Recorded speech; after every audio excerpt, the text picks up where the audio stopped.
Je mets au défi tous ces gens d'extrême gauche, tous ces gens de gauche, de trouver une seule mesure, je vous dis bien une seule mesure, dans mon programme, qui ne soit pas respectueuse de la République. Les musulmans qui vivent ici, je ne les accuse pas. Je vous répète, cette histoire d'extrême droite, c'est un truc politique. Bonjour à tous, j'espère que vous allez bien. On se retrouve aujourd'hui pour une nouvelle vidéo. Alors vous avez très certainement vu passer notre vidéo d'1 heure où on a interviewé Éric Zemmour. Aujourd'hui on a décidé de condenser cette vidéo en 10 minutes en vous proposant le meilleur de cette vidéo.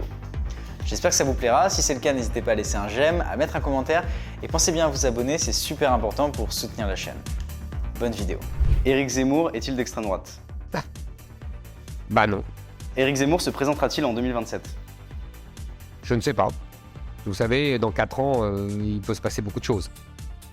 Éric Zemmour est-il devenu un homme politique?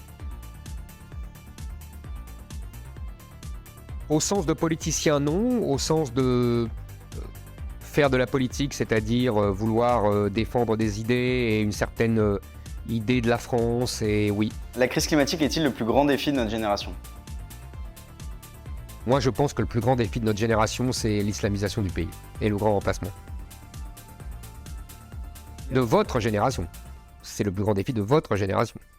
Quel est votre avis global sur notre génération et peut-être le décalage avec la vôtre? Oula. Oui, c'est vrai que je raconte d'ailleurs que j'ai été étonné par l'enthousiasme, le nombre tout bêtement. On a été jusqu'à 20 000 membres des GZ. Tous ces jeunes qui étaient à tous mes meetings, qui suivaient, qui acclamaient, qui comprenaient, qui voulaient apprendre, qui voulaient s'enthousiasmer aussi.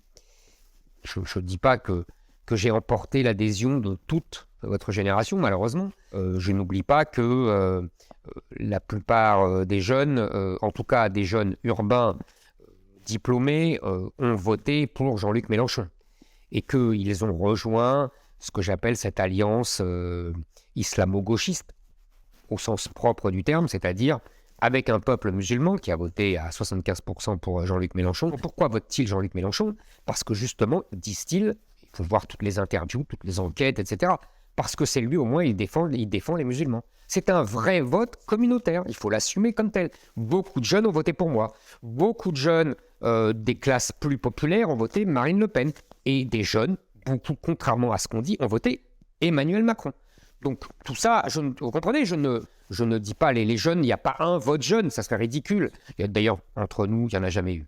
En général, les gens qui ont vécu dans des pays musulmans votent pour moi. Tous les gens dont les ancêtres ont vécu en terre musulmane savent ce que signifie la domination de l'islam. Est-ce qu'aujourd'hui, vous pensez être en mesure de produire une pensée de droite, comme peut faire aujourd'hui, on peut lui faire le reproche à Jean-Luc Mélenchon sur les idées, certains peuvent le critiquer, mais aujourd'hui il est capable de produire une pensée de gauche, dont beaucoup s'inspirent. Est-ce que vous êtes capable aujourd'hui d'inspirer justement cette pensée-là? Et je pense que, non seulement je pense que je suis capable, mais je pense que je suis le seul. C'est toujours la gauche, historiquement, qui détermine ce qu'est le clivage droite-gauche.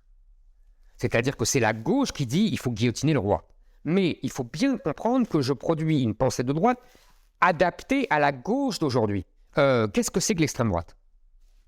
L'extrême droite, ce sont des gens qui, on parlait du roi tout à l'heure, ont voulu faire tomber la République pour établir un pouvoir monarchique ou un pouvoir tyrannique, dictatorial, etc. Est-ce que j'ai des prétoriens qui vont prendre l'Élysée ou une armée qui va prendre l'Assemblée nationale? Je ne crois pas. Ou alors, il faudrait me l'apprendre. Est-ce que je veux renverser les gens par la force? Est-ce que, comme ces gens-là, parce que c'est ce qu'ils font à toutes mes réunions, quand les gens viennent faire dédicacer mes livres, j'envoie des gens qui insultent, qui crachent au visage, qui envoient des pousses de vache, des pierres aux gens qui viennent pacifiquement faire signer leurs livres. Est-ce que je fais ça? Non. Est-ce que j'utilise la violence? Non. Est-ce que je veux renverser la République? Non. Moi, je ne suis absolument pas d'extrême droite. Je mets au défi tous ces gens d'extrême gauche, tous ces gens de gauche, de trouver une seule mesure, je vous dis bien une seule mesure, dans mon programme, qui ne soit pas respectueuse de la République.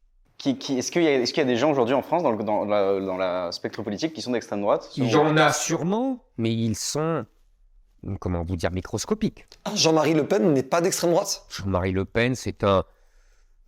Comment vous dire, Jean-Marie Le Pen, il n'a jamais voulu renverser la République. Il a respecté les institutions, il a sollicité les votes démocratiques. Il était, très vieux monsieur maintenant, il était pour un pouvoir autoritaire. Je vous répète, cette histoire d'extrême droite, c'est un truc politique. C'est la gauche qui était républicaine, qui était assimilationniste, qui était contre l'immigration parce que ça faisait baisser les salaires, ça permettait aux patrons de baisser les salaires, de la CGT dans les années 30 jusqu'à Georges Marchais en 1981, c'est le discours de la gauche, et même de la gauche communiste. Mais si la gauche n'avait pas avancé, vous seriez de gauche ou royaliste encore? Mais moi, je serais de gauche. La gauche, si vous voulez, de l'époque, je suis de gauche. Mais d'ailleurs, j'étais de gauche en 1981. Emmanuel Macron, c'est le camp des gens âgés. C'est le camp des boomers. Donc c'est ce bloc de gens âgés, de seniors, de boomers, vous les appelez comme vous voulez, qui fait l'élection. Et qui fait l'élection d'Emmanuel Macron. Et qui fera demain l'élection du remplaçant d'Emmanuel Macron. Parce que ce bloc-là ne veut pas voter pour Marine Le Pen. Moi, ce que je propose, c'est ne plus opposer les gens selon leur âge, selon leur classe d'âge et selon leur classe sociale, mais selon leurs convictions politiques. C'est pour ça que je veux remettre le clivage droite-gauche à l'endroit. Le métissage ou le fait d'avoir des parents immigrés ne fait pas de nous quelqu'un qui n'est pas français. Est-ce que j'ai dit qu'ils n'étaient pas français parce qu'ils votent? Non, mais ça a l'air de vous inquiéter pour l'avenir de la France qui est votre cause. Ah oui, ça m'inquiète, oui. Mais je dis qu'être français, ce n'est pas seulement avoir une carte d'identité française, toucher les allocations familiales ou toucher d'autres aides. C'est aussi s'imprégner de la culture française. La France n'est pas une page blanche, vous comprenez? Et en France, on ne vit pas comme dans la culture islamique et arabo-musulmane.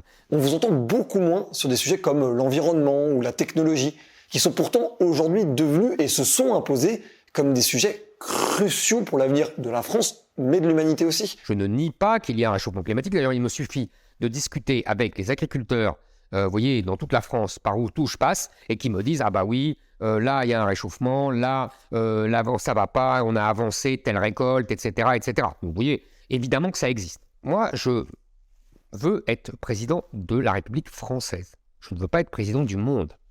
Je n'ai pas cette ambition. Je sais qu'il y en a d'autres qui veulent sauver le monde, sauver la planète. Ils sont beaucoup plus ambitieux que moi. Moi, je veux simplement sauver la France. Moi, je ne me sens pas moins amoureux de la planète que les militants qui jettent de l'huile ou je ne sais pas quoi sur les tableaux de Van Gogh. D'ailleurs, au départ, l'écologie est une notion idéologique de droite. À l'époque, la gauche ne jure que par le progrès, l'industrie, les usines de cheminées, etc. Est-ce que votre peur, c'est pas juste une peur justement de l'islam fondamentalement que d'une population immigrée qui pourrait totalement s'intégrer, qui aurait envie même de s'intégrer dans une France nouvelle? Je souris parce que je ne sais pas quel âge vous avez, mais vous me rajeunissez. Bon, moi, quand j'avais 25 ans, on pouvait encore avoir ce genre de naïveté. Je ne pensais pas qu'on pût encore l'avoir aujourd'hui avec tout ce qu'on voit. Les musulmans qui vivent ici, je ne les accuse pas. Je dis simplement qu'ils véhiculent, malgré eux, un univers. La France renonce à toute politique d'assimilation. C'est-à-dire, renonce à leur dire « votre culture, c'est pour chez vous, c'est pour votre enfance. Mais en France, on ne vit pas comme ça. » Est-ce que justement, il faut pas s'attacher justement à une culture qui date justement peut-être de 50, 60 ans, voire plus, et laisser justement libre cours à la culture qui vient, etc., avec tous les dangers, tous les risques que vous mettez en avant. Et ben voilà, ça s'appelle soumission. Si vous voulez être gentil, ça s'appelle créolisation, comme dit Jean-Luc Mélenchon. Mais qu'est-ce que ça veut dire? Ça veut dire le plus nombreux gagne. Le plus nombreux impose sa culture. Donc vous avez perdu. J'espère que cette vidéo vous a plu. N'hésitez pas si c'est le cas à laisser un j'aime, à mettre un commentaire et à vous abonner. C'est super important pour soutenir la chaîne. D'ailleurs, dites-nous si ce genre de vidéo récap et condensé de vidéos plus longues vous plaisent. Portez-vous bien. Salut.